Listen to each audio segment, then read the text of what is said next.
ঘেরা ঘর বাঁধতে লেগেছি। বদলে যাওয়া আমি। কি ভেবেছিলে আমি সে আগের আমিটাই থেকে যাব?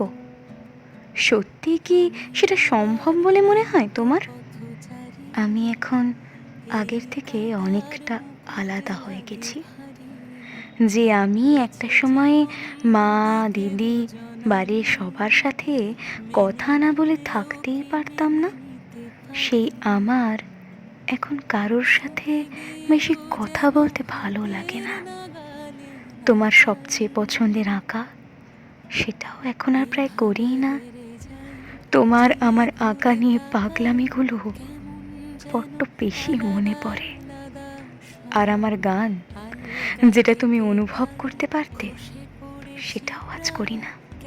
তোমার প্রতিটা অনুভূতি ফুটে ওঠে আমার চোখের সামনে। আমার মনে পড়ে যায় সব।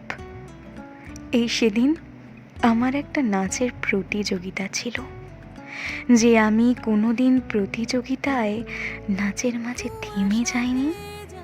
সেই আমি সেদিন দাঁড়িয়েছিলাম, একটা পাও আমি বাড়াতে পারিনি। সেদিন আমি একটা নাচের স্টেপও ভুলে যাইনি। শুধু মনে পড়ে গেল অন্যবারের মতো এবারে তুমি নেই আমার সামনে। তুমি যে ছিলে আমার পুরো কলা চর্চাটা ঘিরে।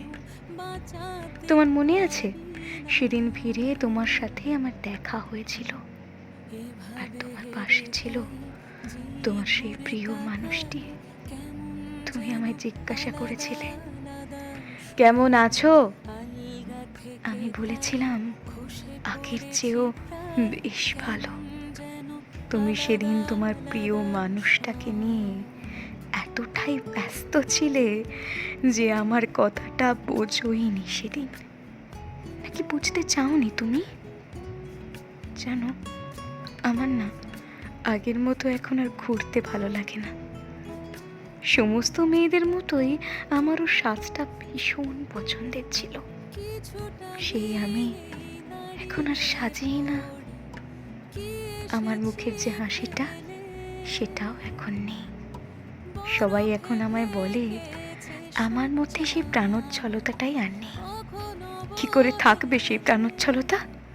সেটা যে তুমি নিয়ে গেছো সেদিন, হোক সেটা চেনে বা না চেনে।